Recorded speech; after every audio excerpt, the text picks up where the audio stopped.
Olá, meninas, boa tarde. Eu trouxe hoje aqui para a gente revisar o balanço hídrico, né? E aqui tem a prescrição. Ó, tem 2 horas, tenho que fazer 3 medicações, a gente vai ver direitinho. 3 horas eu tenho 2, 5 horas eu tenho 1 e 6 horas eu tenho 6 procedimentos, né? Então, a gente vai ver direitinho cada um. A gente vai lembrar um pouquinho o que é o balanço hídrico, para que serve, né? Por que eu vou fazer esse controle? Então, como a gente sabe que a gente está lidando com pacientes que estão em UTI, então a gente sabe que aquele paciente, na maioria das vezes, é o quê? É um caso grave, pode ser um pós-cirúrgico, né? Aquele paciente, ele tá utilizando vários dispositivos, pode ser um choque também, né? Como a gente já viu na aula, que existem vários tipos de choques.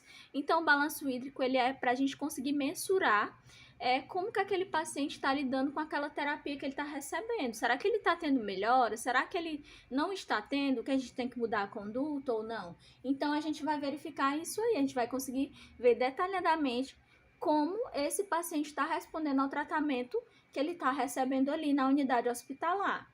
Então, a gente tem que lembrar, teve até uma questãozinha na EBSER, na prova, que falava assim sobre o balanço. O paciente, ele tinha recebido uma infusão de 1.500, né? E aí falava que ele tinha tido de perda 900 ml, que dava o total de 600, né? Aí a gente pergunta, esse balanço, ele é positivo ou negativo? Daí a gente pensa, positivo. Por quê? Porque ele recebeu mais do que perdeu. Então, quando isso acontece, a gente chama o balanço de balanço positivo. E se fosse o contrário? E se ele tivesse recebido 600, mas no final tivesse uma perca de 1 litro e 500?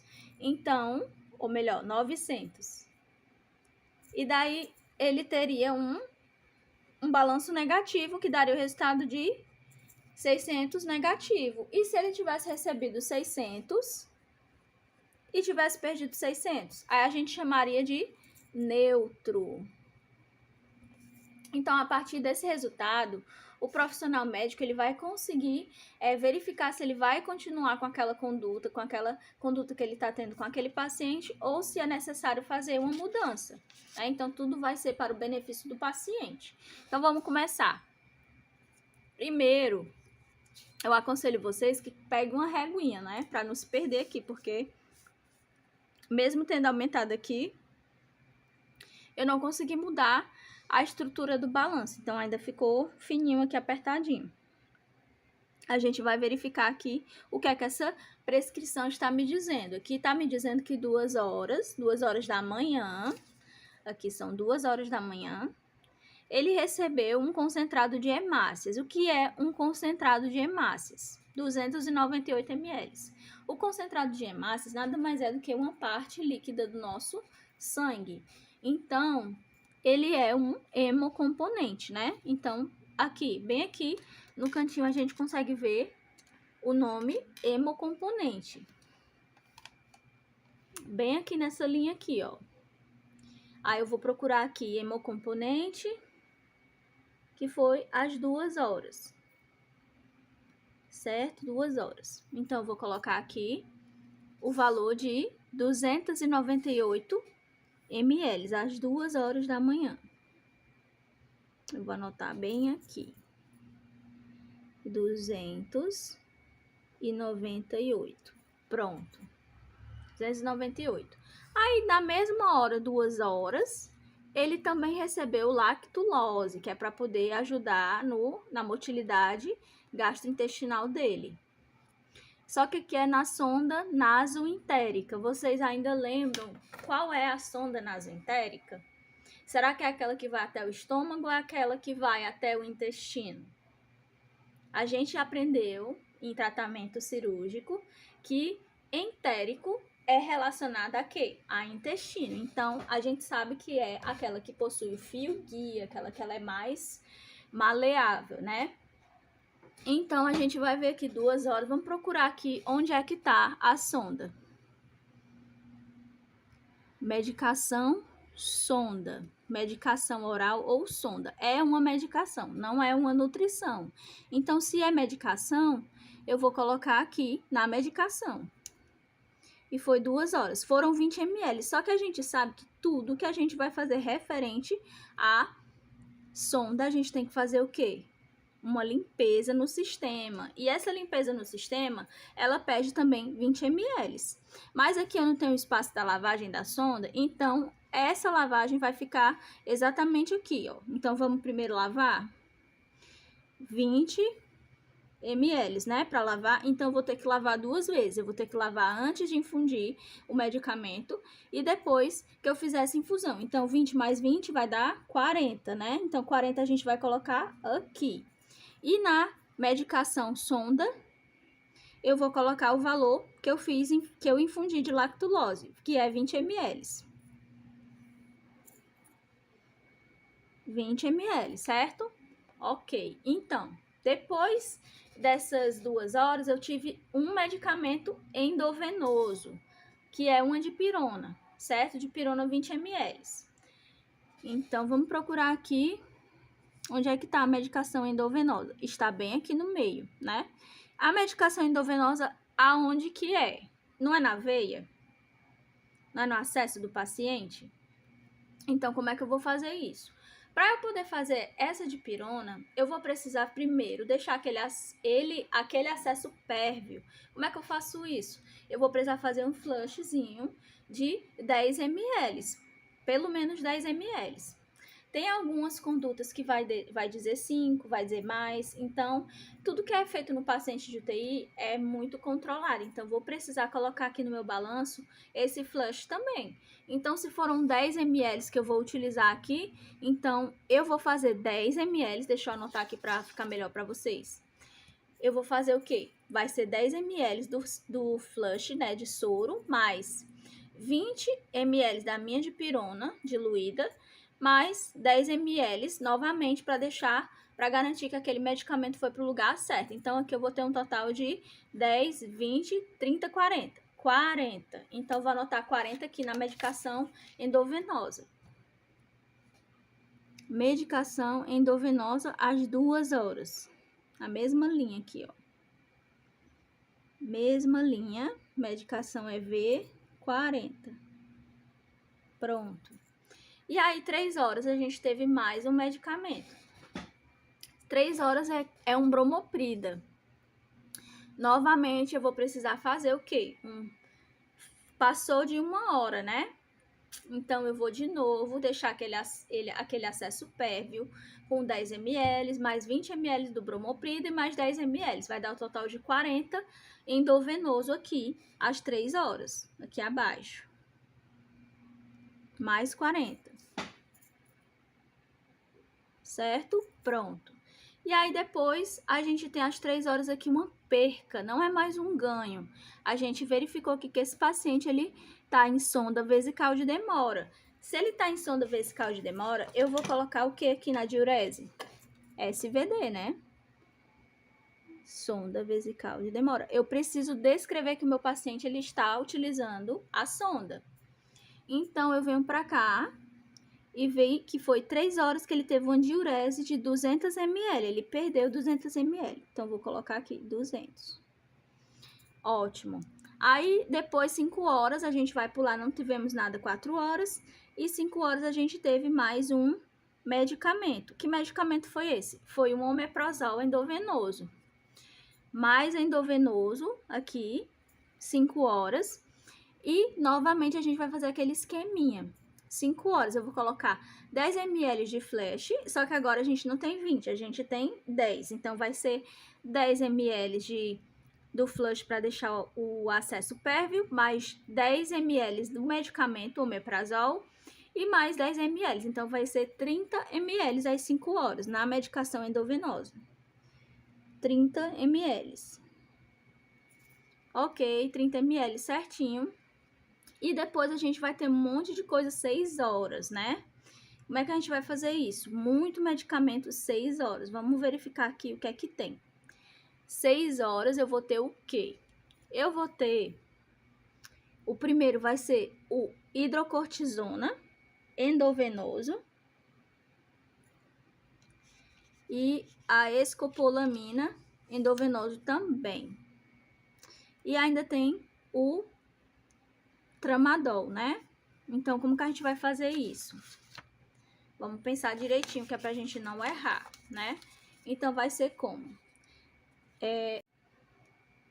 Pronto, aí como é que a gente vai fazer aqui? Que a gente tem 6 horas, é a hidrocortisona de 20 ml. Eu vou precisar deixar o acesso endovenoso PERV, então eu vou colocar 10 ml o flash, 20 ml do medicamento, mais 10 ml novamente para deixar o acesso ok, né? E aí depois, o que que a gente vai fazer? A gente vai precisar colocar o Buscopan, né? Então, no Buscopan, a gente vai precisar fazer 20 ml. Esse acesso não já está fluido, então vai ser 20 ml. E depois dessas 20 ml, eu vou colocar aqui mais 10 ml. Após essas 10 ml, eu vou precisar colocar o meu tramadol, que é 100 ml endovenoso. Então, vai ser 100 ml. Como é 100 ml, ele com certeza não vai correr imediatamente. Então, agora eu não vou fazer flush nenhum. Eu vou deixar ele correndo lá no meu paciente de boinha, tá? A gente vai só somar. Então, vamos ver quanto é que deu. Tudo aqui é endovenoso, né? Vocês acompanharam. Então, vai ser 10, 20, 30, 40, 50, 60, 70, mais 100, 170 ml. O total que eu vou infundir endovenoso às 6 horas. Então, a gente vai colocar aqui no balanço às 6 horas. Medicação endovenosa aqui embaixo, 170 ml. Ok. Depois, a gente tem de 6 horas também a diurese da sonda vesical de 450 ml. Então, a gente vem aqui na linha da diurese e coloca aqui a perca que ele teve, de 450 ml. E aqui nós temos um dreno. A gente precisa identificar aqui o nome do dreno. Aqui tem até o espaço. Ó, vou colocar aqui o nome Portovac. Certo? Pronto, já coloquei aqui que é o dreno de Portovac e foi às 6 horas. Então, aqui na mesma linha da diurese. Portovac 6 horas e foi quanto? Essa perca foi 15 ml. 15 ml de conteúdo drenado. E aqui a gente tem uma nutrição parenteral, gente. Vocês se lembram que a nutrição parenteral? A nutrição parenteral, ela é aquela nutrição quando o paciente ele não tem capacidade de colocar nem a sonda nasoentérica e nem a nasogástrica. Ele não tá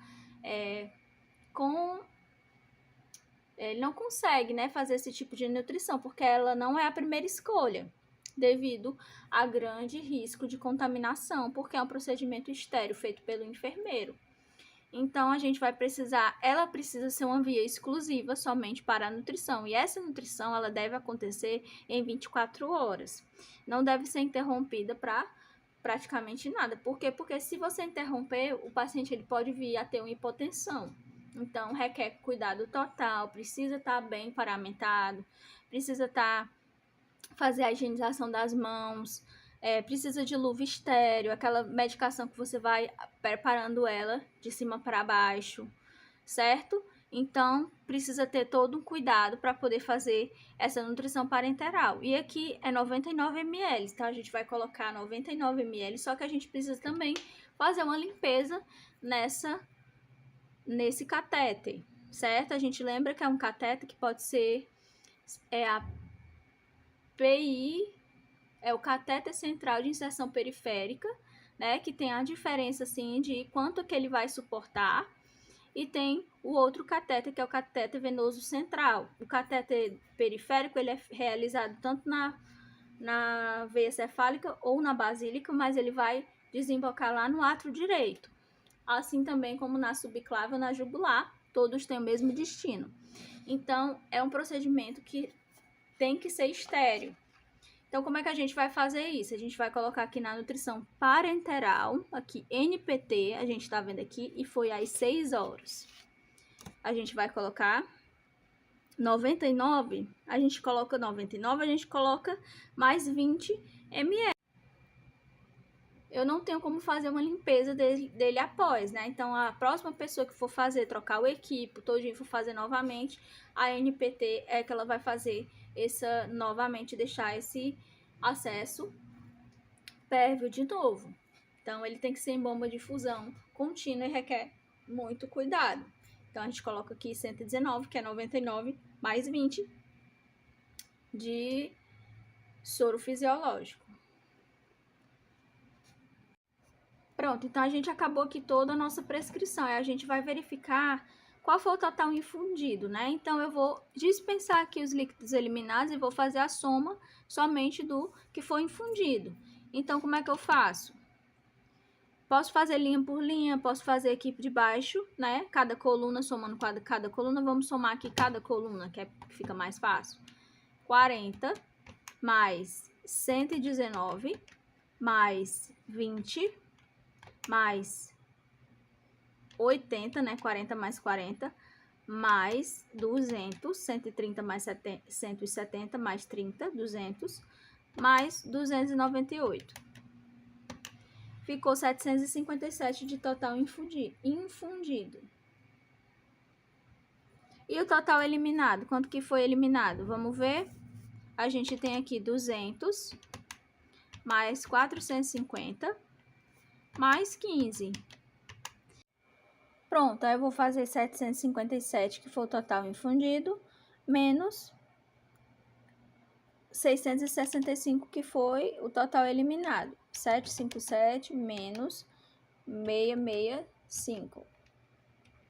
Vai ficar 92 ainda positivo, o balanço final.